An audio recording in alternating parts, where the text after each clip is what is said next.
sabi nga, pangabaan.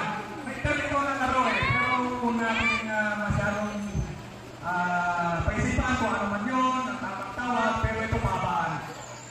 So kayo, kung ano man ang gamit ninyo sa katawan ninyo, yun ngayon ang pwede ninyong gamitin. Dahil ito ay pangabaan.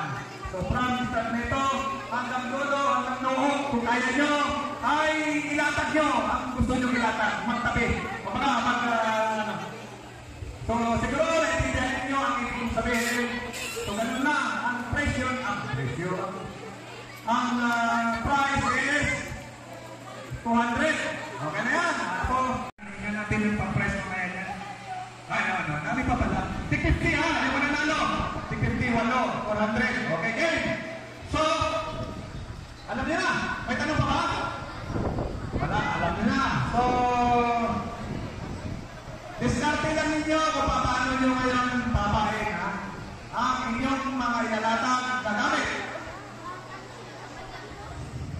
So, papaano